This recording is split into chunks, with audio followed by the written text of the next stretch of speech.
Welcome to Straight Talk with Alyssa Thorne, and I have with me today David Jensen. And what I'm going to love about this interview is we're going to be talking about the naked interview. So welcome, David. Hi, Carly. Thanks a lot for having me. And I'm really going to enjoy this conversation because you and I spent 2 days and we were doing lots of masterminding about having honest conversations and about interviewing and hiring. So first of all, I'd love for you to talk to people about how did you become nicknamed, or as I say, coined, as a naked interviewer? Okay. Well, the nickname that's been most used is what Arianna Huffington said, which is the hiring guru. And I was blessed to be invited to write for the Huffington Post. So I do a column there called The Hiring Guru. I forgot about that. That's right. That is your other nickname. But I actually prefer the naked interviewer. And Yeah. the book, The Naked Interviewer, Hiring Without Regret. And that's why I prefer the naked interviewer. But anyways, I forgot about the other nickname. So actually, I'd love for you to actually talk about what was your inspiration behind writing that book? The naked interview came from, I previously was a business consultant and was working with businesses over about 25 years on what were the key areas in the business that, if improved, would make the business more successful. Along the way, I found there were two key areas. One was marketing, one was personnel. And of course, the marketing always led back to somebody in personnel, some person who affected the area of marketing and therefore the expansion of sales in a company. There's a lot of marketing gurus out there, a lot of people out there who can push sales up and give new ideas, and the learning curve on marketing nowadays with Facebook, LinkedIn, and all of the other internet platforms have really made it so that marketing is a very specific skill.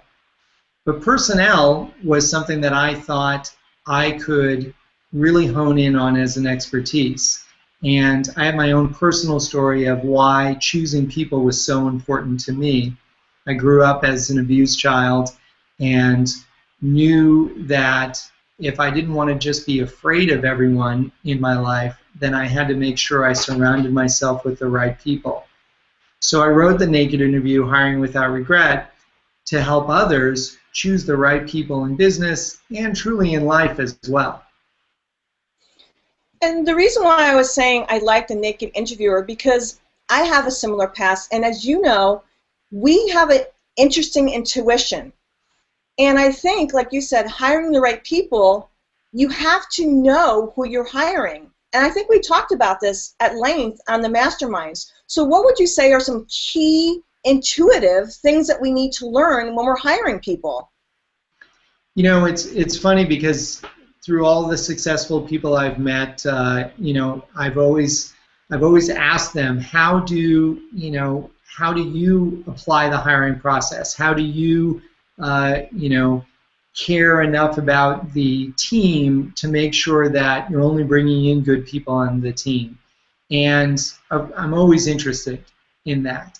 And the same answer I heard over and over and over was that, Steve Jobs said, I'd rather have, and I'm going to make sure my language is clean on this interview, but I'd rather have a hole, meaning an empty position, than have an a-hole in a position.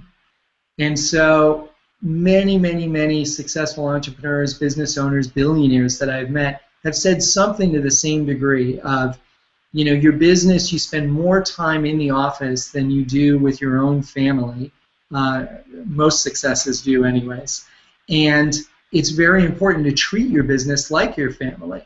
So why would you bring somebody in to your house and not make sure that you've fully vetted them, that you've been diligent about choosing them, and that there's somebody that you enjoy being around with, creating, and working with? So it's really important to make sure that those, not just gut feeling and intuition points are in, but that their background has been checked out and that they can actually get a product, they can get something done that's going to be valuable and exchangeable to your company or corporation. So you bring up a very valuable thing. I think too many people don't do the vetting. Mm-hmm. And I know a lot of companies or even people, they'll be like, well, companies don't have the right to check out social media. And what I tell my clients all the time is, you need to put up front right away who you want to portray, who you want to be. So be careful what you put out in social media. So you need to be clear what your message is as a person and as a business, and make sure that's portrayed throughout everywhere you are. Absolutely. I mean, and that rule applies to both businesses and to individuals. I do actually bring up in the book, the last chapter of my book is a short little side story, which is when I originally was going to write the book, I was going to call it Interviewing from Both Sides of the Desk. And my publisher said, look, let's stay focused on one area, and then we'll give you a book deal for your second book, which will be coming soon, which is how to get hired and how to interview correctly so that you can get the position that you really want to succeed with. And in that last chapter of this book, which kind of foreshadows the second book, I do advise those who are getting interviewed to make sure that their social media presence is very clean and crystal clear, that they're a good person and involved in great activities, and that it's not, you know, a picture of them in college, you know, beer bonging or something of that sort. You definitely want to, you know, make sure your social media image is taken really good care of. And the same goes for executives that I do executive coaching with and consulting with. You don't want to be in a situation of crisis PR where you're having to correct something that went wrong. You want to be in the situation of constantly creating new education and engaging interest in your company, your product, your activities, so that people are drawn to you and backing up and forwarding your brand, and that they're not out there poking fun at you and making you, you know, the butt of the next Jay Leno joke. Exactly. And it's critical because online social reputation management is critical, because it is really hard to clean up a mess. And what people don't get is, if you tweet something, it goes viral. It's really hard to go back and try and clean something up. So be really clear what your message is. So on my shows, what I like to do is really give people tips and tools. So what are some tips and tools that you can give our audience as how to have the conversation and how to get hired? So let's start with that, because obviously you do some of this. You obviously coach people on how to do interviews and how to get hired.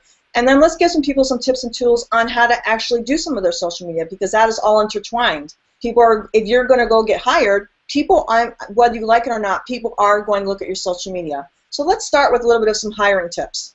Great. Okay, so I'm going to give you two avenues on this. The first one is I'll share a couple of the 10 truths of hiring. I developed these to be 10 truths, not the 10 truths, but just 10 truths that I found to be workable for me. You may have truths that work for you, successful actions, things that you've done that work for you, and I encourage you to continue those, and you can improve upon the points that I've come up with. They're not the 10 commandments, right? But these are 10 key areas that I found to work for me. And I also, I did mention to you before, I'd be happy to share these also in a PDF format with your audience. All they need to do is either go to the website that can be seen here, davidleejensen.com, and at the bottom there's a fill-out box, and I'd be happy to send them a free book. Or they can just send me an email direct to freebook@hiringacademy.com. freebook@hiringacademy.com will get them the 10 truths of hiring. The 10 truths of hiring are: 1, be diligent, not desperate. It's very important that you do that due diligence like we just spoke of, making sure that you don't just hire the first person who walks in the door. And I won't give stories about every single one of these points, but this one's probably the most important. That's why it's number 1. And I used to work in the banking environment. I did a long-term consulting assignment for a banking company. And we would have gentlemen come in and women come in perfect suit and tie, conservative business attire, as is appropriate for the banking environment. And after they went through their series of interviews, note series of interviews, not just a single one, at the end of the process they would meet with me, and I always had a standard line, which was, I would say, hey, you've done terrific, you've got the correct qualifications, you've made it through the process thus far, and I'd like to talk to you further about the opportunity, but I have some other candidates that I've promised would get some time as well. So would you please come back on Friday? Now, it was always Friday, and it was always whether I knew I was going to hire them or not. What surprised me was that a good 30% of the candidates, like 1 out of 3, a little bit more actually, would come back to that Friday interview in sneakers and jeans. And I was shocked that they either had the audacity that they thought they already landed the job, or they only put on that professional suit for the fact that they were doing a first interview, or I don't know what their thought was. But I knew that just that little point of diligence, not being desperate, showed a little bit more of that true personality. On the flip side, one time I had an individual call me on a Thursday afternoon and say, hi, Mr. Jensen, I'm sorry to bother you, in the afternoon. I really appreciate you calling me back for tomorrow, and I will be there on time, and I'm really excited to see you again. But in consideration that a lot of companies have a casual Friday, I wouldn't want to make you uncomfortable if I'm in a 3-piece suit and you're in jeans. What would be the appropriate attire for tomorrow's interview? And I was blown away. I mean, that's just about as good as getting a handwritten thank you card, which nowadays is few and far between. And I told him, you don't need to come dressed in a suit, and in fact, you don't need to come tomorrow at all. What you need to do is put back on that suit on Monday morning because you're hired. The fact that he had the forethought, the consideration, and the guts to just give me a call and ask me that question said to me that when he's dealing with our banking clients, some of our clients are towing companies where, it would be very inappropriate to go in a suit, and others are big financial institutions that you better be the best dressed guy in the room. The fact that I knew he would have the forethought to ask, a client how he should appear in presentation told me that this guy would be very detailed oriented, and knock on wood, he's still with us today and one of the most highly successful sales guys they have at that company. So be diligent, not desperate. That's a first really important tip. And what would be 2 more? 2 more. Okay, well, number 2 is phone screening. When phone screening, you should hear them smile. Now people go, wait, hear them smile, you're talking about a phone interview, right? Yes. Think about it. If you just stop for a second and you think about your last conversation with a friend or your spouse or a business associate on the phone, can't you really tell how they're feeling, how they're looking, whether they're smiling or not? That's so important. When you talk to somebody about a job opportunity, you're offering them maybe a chance to change their life. They should be smiling. They should be excited about that opportunity. And if they're not, if there's dogs barking in the background and buses going by and they're not really fully there with you and they don't have a smile on their face and they make it sound like you're wasting their time by having them on the phone, then that's probably not a good candidate. But if they're smiling, they're excited, they're asking you more about the job opportunity, then that's probably a candidate worth bringing in for an interview and taking you to the next level. Another truth would be that testing tells the true tale.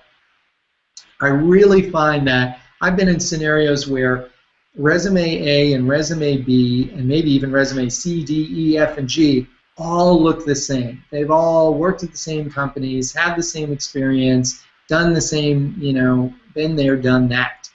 When you bring that person in, you want to, or you bring that team of people in, you want to be able to individually understand what did they bring to the product, what did they bring to the project, what did they bring to the company that set them apart.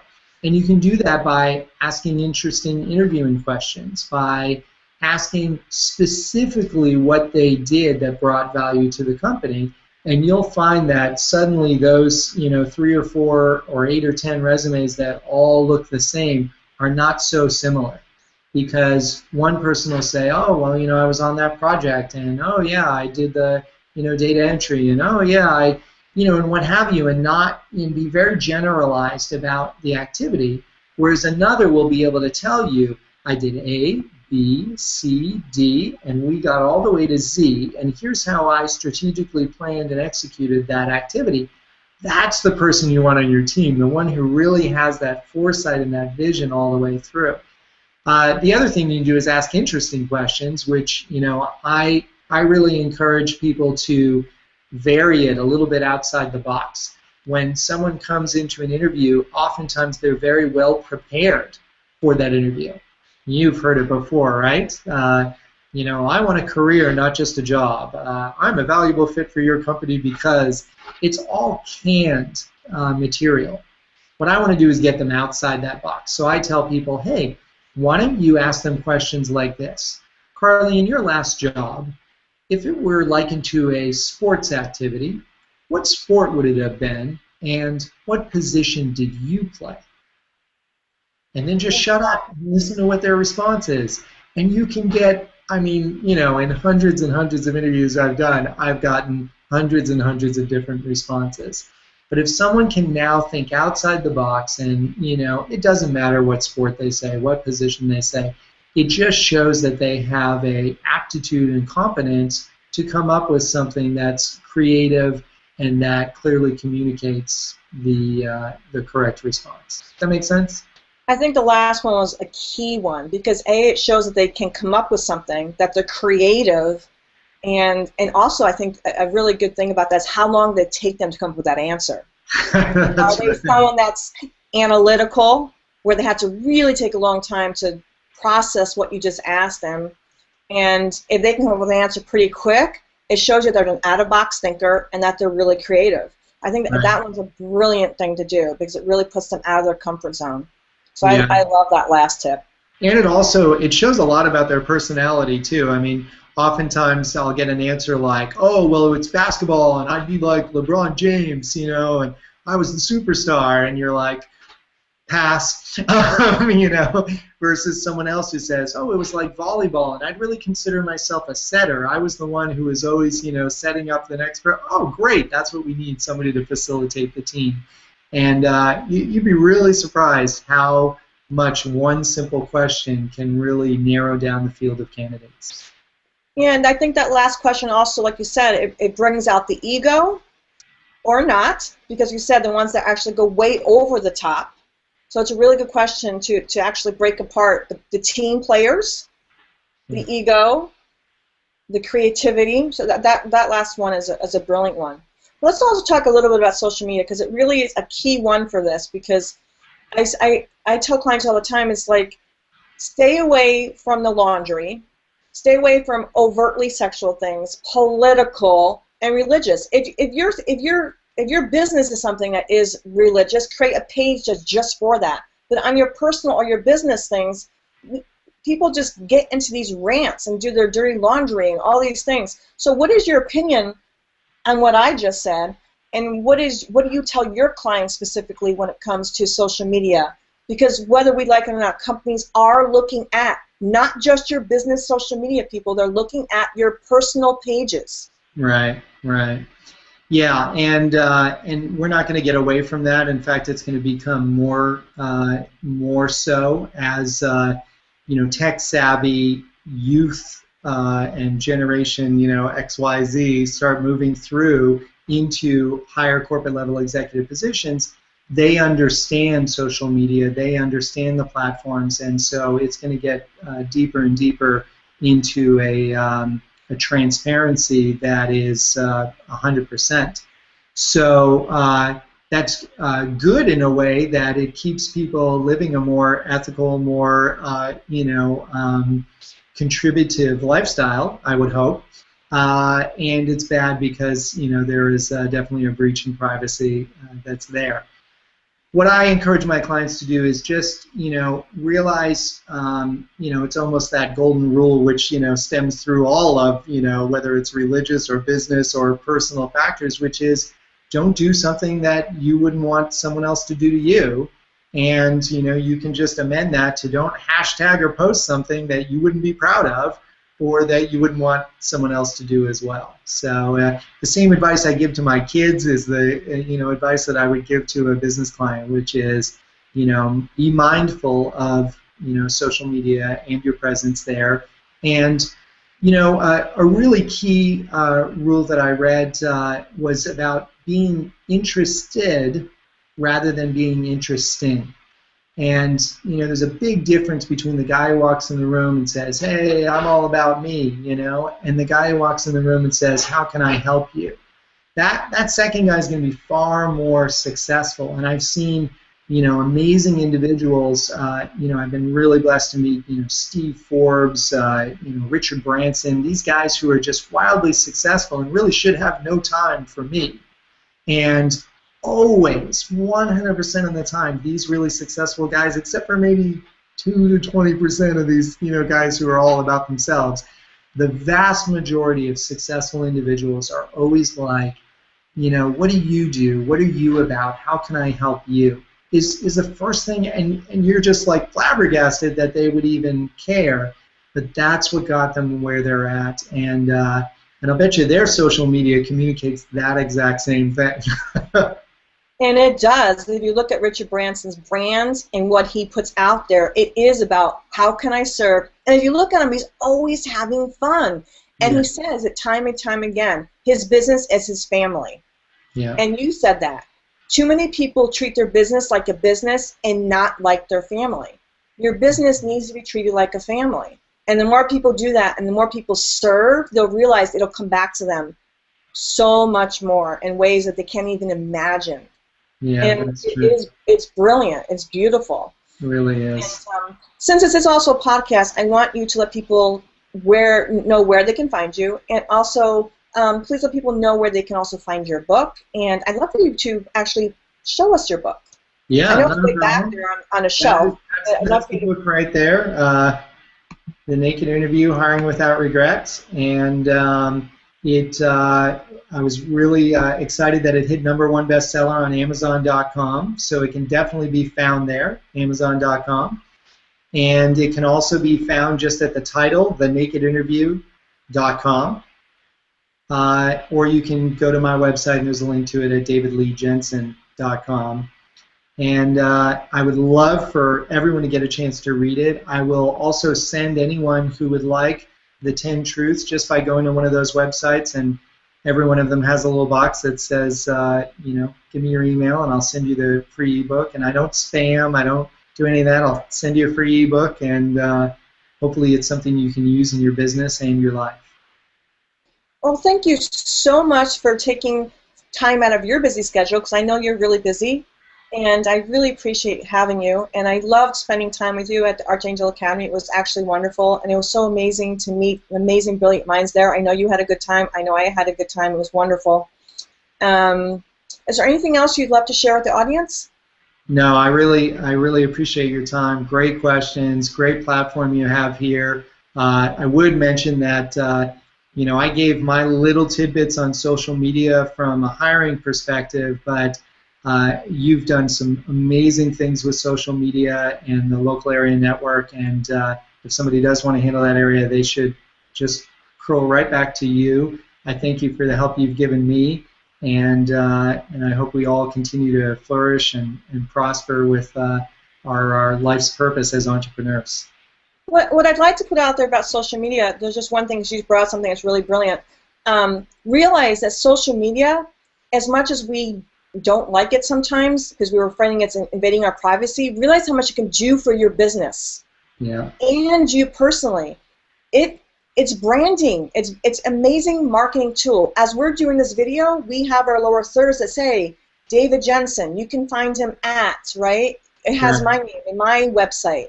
Our Twitter, our Google, our LinkedIn, all our profiles that we have out there, as long as we manage them properly, it is actually serving us. It's a way for us to give back and give back to community, at least if you're running your business that way. If you have a business where you're giving back, and I think everybody has a message. We're all teachers for each other. David's teaching, I'm teaching. Everybody out there has a message and has something they can teach somebody. So social media, whether we like it or not, we are branding and marketing ourselves, and we are giving our message out to others. I do these shows because I want to give back. I want to give messages. I interview people because I know every person that I'm interviewing, and I don't just interview anybody. I interview people that have messages that can help others. Okay? So social media, these interviews are now going out virally to provide content and messages to others. So social media can do that. It can do that for your businesses, for yourselves. So that's my little message about social media. That's great. Yeah, and I've definitely experienced that myself. Social media has a worldwide presence. I've had clients from London, Belgium, the Arab Emirates, all over the world reach to me through social media, whereas I've never been to those places. I've never, been on stage in those places. I've, not sold my book in those places. But now, with the World Wide Web, you truly are out there, and it is a great opportunity to be able to serve many more than you normally would. Exactly. I have clients all over the place because of Skype, because of tools like Google Hangout. I don't have to bring a camera crew everywhere anymore. I can do this now from the comfort of my home. You are doing this interview from the comfort of your office. Think about that. We can now reach people all around the world, and we wouldn't have that today without technology. So anyways, that's my little speech on that. Anyways, thank you so much for your time. I look forward to talking to you again. You've been with your host, Alyssa Thorne. You can find me at carlylyssathorne.com. I will be putting together a beautiful blog post with all of David Jensen's information. It will have the embedded video. It will also have the embedded podcast and the links to his downloads so you can find out the 10 tips that he was just talking about and everything else you'd possibly want to know. I hope everybody has a beautiful afternoon and evening, and I look forward to seeing everybody next week. So goodbye for now.